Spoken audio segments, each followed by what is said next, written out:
কতিপয় মাদ্রাসার ছাত্র অর্থাৎ জামিয়া ইউনুসিয়া মাদ্রাসাটার বরাবর সেখানে কতগুলো ছাত্র দৌড়ায় আমার গাড়িটা অ্যাটাক করে। আমি দেশবাসীর কাছে আমার জিজ্ঞাসা যে আল্লাহর হাবিব সাল্লাল্লাহু আলাইহি সাল্লামের শানের যারা কটূক্তি করেছেন তাদের বিরুদ্ধে প্রতিবাদ করা কি বেদাত? ক্যাফে আব্দুল্লাহর ভিতরে 2 মিনিট আমি বসার পরে আমি আমাদের প্রতিনিধিদেরকে নিয়ে আমি গাড়িতে উঠি। গাড়িতে ওঠার পরে গাড়িটা ঘোরায় আমি কাউতুলে অভিমুখে হওয়ার পথেই আমি ব্রিজটা পার হওয়ার পরে দেখলাম যে কতিপয় মাদ্রাসার ছাত্র অর্থাৎ জামিয়া ইউনুসিয়া মাদ্রাসাটার বরাবর সেখানে কতগুলো ছাত্র দৌড়ায় আমার গাড়িটা অ্যাটাক করে। আমি তখন গাড়ির ভিতরে ছিলাম। তারা কোনো কথাই শুনতে প্রস্তুত না। তারা আমার গাড়িতে সামনের গ্লাসগুলো ভাঙচুর করে এবং আমাকে হামলা করার জন্য তারা খুব জোর চেষ্টা করে এবং আমার গাড়ির পাশের গ্লাসও কিন্তু তারা ভেঙে ফেলে এবং গ্লাসের কণাগুলা সিটে আমাদের গাড়িতে যারা ছিলেন তাদের উপরে ছিটকে পড়ে। এবং আসসালামু আলাইকুম ওয়া রাহমাতুল্লাহি ওয়া বারাকাতুহু। সুপ্রিয় দেশবাসী, আপনারা জানেন ভারতে আল্লাহর হাবিব সাল্লাল্লাহু আলাইহি সাল্লামের শানে কটূক্তির প্রতিবাদে সারা বাংলাদেশ জুড়ে বিভিন্ন জেলা উপজেলায় প্রতিবাদ বিক্ষোভ মানববন্ধন অনুষ্ঠিত হচ্ছে।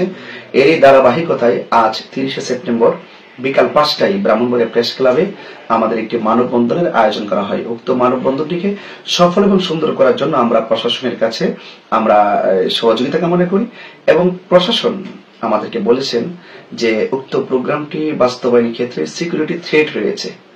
ওসি মহোদয় আমাকে এই কথা বলার পর তিনি বলেছেন যে এসপি মহোদয়ের সাথে কথা বলার জন্য। আমরা এসপি মহোদয়ের সাথে আমি নিজেই কথা বলেছি এবং এসপি মহোদয় নিজেও বলেছেন যে হুজুর এখানে একটু সিকিউরিটি থ্রেট আছে।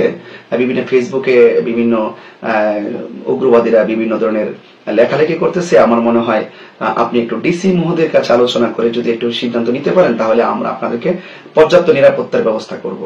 তো আমি এসপি মহোদয়কে গত রাত্রেই আমি বিষয়টা নিশ্চিত করেছি যে ইনশাল্লাহ আমরা আগামীকাল অর্থাৎ আজকে আর কি আমরা ডিসি মহোদয়ের সাথে সাক্ষাৎ করব। তো আমাদের ওসি মহোদয় এবং এসপি মহোদয় গত রাত্রে যখন আমাদেরকে এই প্রোগ্রামটি সিকিউরিটি থ্রেট বলে আমাদেরকে উল্লেখ করেছেন, তো সেই সময় থেকে আমরা উক্ত প্রোগ্রামটিকে আমাদের যারা দূর দূরান্ত থেকে যারা আসার কথা ছিল আমরা তাদেরকে নিশ্চিত করেছি। যেহেতু একটু ঝামেলা হওয়ার সম্ভাবনা আছে আমাদের প্রোগ্রামটি স্থগিত করলাম। তো স্থগিত করে আমি ডিসি মহোদয়ের সাথে একটু সৌজন্য সাক্ষাৎ করার জন্য আজকে মূলত আমি ব্রাহ্মণবাড়ি গিয়েছিলাম। আমাদের 2-1 প্রতিনিধিকে নিয়ে আমরা সাক্ষাৎ করব। তো সেই মর্মে আমাদের ব্রাহ্মণবাড়িয়ার ফকিরেপুল ক্যাফে আব্দুল্লাহর সামনে আমাদের 3-4 জন প্রতিনিধি সেখানে অবস্থান করেছিলেন। তাদেরকে ফোন দেওয়ার পরে আমি সেখানে যাই। সেখানে যাওয়ার পরে আমি ক্যাফে আব্দুল্লাহর ভিতরে 2 মিনিট আমি বসার পরে আমি আমাদের প্রতিনিধিদেরকে নিয়ে আমি গাড়িতে উঠি। গাড়িতে ওঠার পরে গাড়িটা ঘোরায় আমি কাউতুলে অভিমুখে হওয়ার পথেই আমি ব্রিজটা পার হওয়ার পরে দেখলাম যে কতিপয় মাদ্রাসার ছাত্র অর্থাৎ জামিয়া ইউনুসিয়া মাদ্রাসাটার বরাবর সেখানে কতগুলো ছাত্র দৌড়ায় আমার গাড়িটা অ্যাটাক করে। আমি তখন গাড়ির ভিতরে ছিলাম। তারা কোনো কথাই শুনতে প্রস্তুত না। তারা আমার গাড়িতে সামনের গ্লাসগুলো ভাঙচুর করে এবং আমাকে হামলা করার জন্য তারা খুব জোর চেষ্টা করে এবং আমার গাড়ির পাশের গ্লাসও কিন্তু তারা ভেঙে ফেলে এবং গ্লাসের কণাগুলা সিটে আমাদের গাড়িতে যারা ছিলেন তাদের উপরে ছিটকে পড়ে এবং পাশাপাশি আল্লাহর অশেষ রহমতে আমি কিন্তু সেখান থেকে চলে আসতে পেরেছি। তো আমি যে কথাটা আসলে বলতে চেয়েছিলাম যে আল্লাহর হাবিব সাল্লাল্লাহু আলাইহি সাল্লামের শানে ভারতে কটূক্তি করা হয়েছে, সারা বাংলাদেশে প্রতিবাদ করবে। কিসের কওমি, কিসের হেফাজত, কিসের জামাত, কিসের সুন্নি, সকল মুসলমানদের উচিত সেই আল্লাহর হাবিবের পক্ষে কটূক্তিকারীর বিরুদ্ধে প্রতিবাদ করা। এবং আমি সেটাও লক্ষ্য করেছি গত রাতেই আমি দেখেছি কওমিদের পক্ষ থেকে একটি ফেসবুক বার্তা যে আমরা যেখানে প্রোগ্রাম করব তারা সেখানে বাধা প্রদান করবে এবং পাশাপাশি আমাকে তারা কোনোভাবে ঢুকতে দিবে না। আচ্ছা, আমি দেশবাসীর কাছে আমার জিজ্ঞাসা যে আল্লাহর হাবিব সাল্লাল্লাহু আলাইহি সাল্লামের শানের যারা কটূক্তি করেছেন তাদের বিরুদ্ধে প্রতিবাদ করা কি বেদাত? তাদের বিরুদ্ধে আল্লাহর হাবিবের শানে যারা কটূক্তি করেছেন তাদের বিরুদ্ধে প্রতিবাদ করা কি অন্যায়? যারা আমার গাড়িতে আমার এই মানববন্ধনটাকে ভাঙচুর বন্ধ করার জন্য প্রশাসনের কাছে বিভিন্নভাবে থ্রেট দিয়েছেন, এরা কোন ইসলামটা ভিতরে লালন করে? সেটা জাতির কাছে আমার প্রশ্ন। এবং আল্লাহর হাবিব সাল্লাল্লাহু আলাইহি ওয়াসাল্লামের শানে কটূক্তিকারীর বিরুদ্ধে প্রতিবাদ করার জন্য যদি আমি ব্রাহ্মণবাড়ি গিয়ে থাকি তাহলে আমার গাড়িতে অ্যাটাক করে তারা কি ভারতের সেই উগ্রবাদী কটূক্তিকারীর পক্ষে অবস্থান করেছেন? বাংলাদেশেও কি সেই ভারতের নবী বিদ্বেষীদের দালাল কি বাংলাদেশেও আছে? যেই শহরে আল্লাহর হাবিব সাল্লাল্লাহু আলাইহি ওয়াসাল্লামের পক্ষে কটূক্তিকারীর বিরুদ্ধে স্বাধীনভাবে কথা বলা যায় না, আমি নিঃসন্দেহে বলতে পারি সেই শহরের উগ্রবাদীদের জন্য আমার হাজারবার ঘৃণা। আমি প্রশাসনকে বলবো, ডানে এবং বামে সিসি ক্যামেরা আছে, এই আমার গাড়িতে কারা অতর্কিত হামলা চালিয়েছে এবং আল্লাহর হাবিব সাল্লাল্লাহু আলাইহি সাল্লামের পক্ষে কটূক্তিকারীর বিরুদ্ধে মানববন্ধনটি কারা বন্ধ করেছে এবং প্রশাসনকে কারা থ্রেট করেছে, আমাদেরকে কারা থ্রেট করে গাড়ি ভাঙচুর করেছে। আপনারা প্রশাসন সিসি ক্যামেরা সংগ্রহ করে সিসি ক্যামেরার মাধ্যমে আক্রমণকারী, হামলাকারী, উগ্রবাদীদেরকে চিহ্নিত করে আপনারা তাদেরকে আইনের আওতায় আনুন। আরেকটি কথা আমি ব্রাহ্মণবাড়িয়া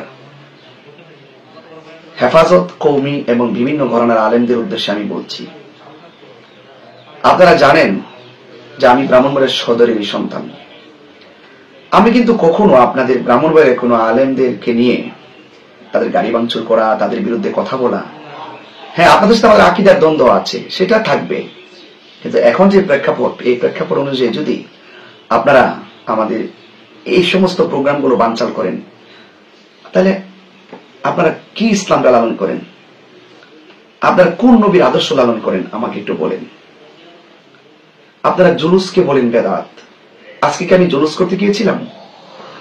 আজকে আমি আল্লাহর হাবিবের পক্ষে, আল্লাহর হাবিবের শানে যারা কটূক্তি করেছেন তাদের বিরুদ্ধে প্রতিবাদ করার জন্য গিয়েছিলাম। বিনিময়ে আমার গাড়ি ভাঙচুর করা হলো, সেই অনুষ্ঠানটি, সেই প্রোগ্রামটিকে ক্যান্সেল করা হলো। তা আপনারা কোন ইসলাম লালন করেন আমাকে একটু বলেন। দেশবাসীর কাছে আমার জিজ্ঞাসা, তারা কোন ইসলামটা লালন করে? আপনারা জানেন যে গতকালও আমাদের বাড়িতে ব্রাহ্মণবাড়িয়া থেকে বিভিন্ন ধরনের আলেমরা এসেছিলেন, বিশেষ করে ফাতা হুজুর আসছিলেন, তিনারা আমার বাড়িতে আসছিলেন। তাদের সাথে আমার হাজার বার আকীদার দ্বন্দ্ব। তিনি যে আমার ঘরে আসছেন, আমার ঘরে যে তিনি এসেছেন, ঘন্টার পর ঘন্টা যে আমার সাথে কাটিয়েছেন, আমি কি ওনাকে আক্রমণ করেছি? এটার নাম কি ইসলাম? তা আপনারা ব্রাহ্মণবাড়ি গিয়েছি, আপনারা মনে করেন যে ব্রাহ্মণবাড়িটা আপনাদের, তো আপনারা বারবার এভাবে আহলুস সুন্নাত ওয়াল জামাতের আলেমদের, আহলুস সুন্নাত ওয়াল জামাতের বিভিন্ন কর্মসূচিকে লাঠিসোঁটা নিয়ে রাস্তায় বসে থেকে প্রতিবন্ধকতা সৃষ্টি করেন এবং আলেমদের উপর আক্রমণ করেন। নবীর পক্ষে কথা বলা, কটূক্তিকারী, নবীর বিরুদ্ধে যারা, নবীর শানে যারা কটূক্তি করেছে, মুস্তাকে রাসূল যারা নবীর বিরুদ্ধে অবমাননা করেছে, সে অবমাননাকারীদের বিরুদ্ধে আমরা কথা বলতে গিয়েছি। প্রয়োজন আপনারা আমাদের সাথে আসেন, আয়েশার এই ইস্যুতে আপনারা এক কাতারে দাঁড়ান, বাংলাদেশকে একটা ভালো মেসেজ দেন যে আমরা ঐক্যবদ্ধ, নবী পাক সাল্লাল্লাহু আলাইহি ওয়াসাল্লামের শানের আজমতের বিরুদ্ধে যারা কথা বলবে তাদের বিরুদ্ধে আমরা সবকিছুর দিকে আমরা একমত। কিন্তু আপনারা আজকে আমার গাড়ি ভেঙেছেন আমাকে মারার জন্য, আপনারা যে দৃশ্য আপনারা দেখিয়েছেন, সেই ব্রাহ্মণবাড়িয়া শহরের উগ্রবাদীদের প্রতি আমার হাজারবার ঘৃণা। আমি প্রশাসনকে বলবো, অনতি বিলম্বে কারা রামগিরি মহারাজের পক্ষ নিয়েছে, কারা নীতিশ নারায়ণ রানের পক্ষে নিয়েছে, কারা নূপুর শর্মার পক্ষে নিয়েছে, কারা রাসূল পাকের শানের পরিপন্থী যারা উগ্রবাদী, যারা নবীর পাকের বিরুদ্ধে কটূক্তি করেছে, তাদের পক্ষ নিয়ে আমাদের গাড়িতে আক্রমণ করেছে, তাদেরকে অনতি বিলম্বে চিহ্নিত করে আইনের আওতায় আনেন। আর না হয় আহলুস সুন্নাত ওয়াল জামাতের পক্ষ থেকে বিশাল কর্মসূচি আসবে এবং আল্লাহর হাবিব সাল্লাল্লাহু আলাইহি সাল্লামের শানে কটূক্তিকারের বিরুদ্ধে কথা বলতে গিয়ে যদি আমাদের মৃত্যু হয়, আমাদের মৃত্যু হবে, কিন্তু সেই উগ্রবাদীদেরকে হয়তো আইনের আওতায় আনেন, আর না হয় এই আন্দোলন, এই বিক্ষোভ কর্মসূচি সারা বাংলাদেশ ছড়িয়ে পড়বে। ব্রাহ্মণবাড়িয়া প্রশাসনকে বলবো, সিসি ক্যামেরা সংগ্রহ করে উগ্রবাদীদেরকে আইনের আওতায় আনুন। কে বা কারা এই ঘটনা ঘটিয়েছে এবং আমাদের এই মানববন্ধনটি বানচাল করেছে, আমি অনুরোধ করব তাদেরকে অনতি বিলম্বে আইনের আওতায় আনুন। আসসালামু আলাইকুম ওয়া রাহমাতুল্লাহি ওয়া বারাকাতুহু।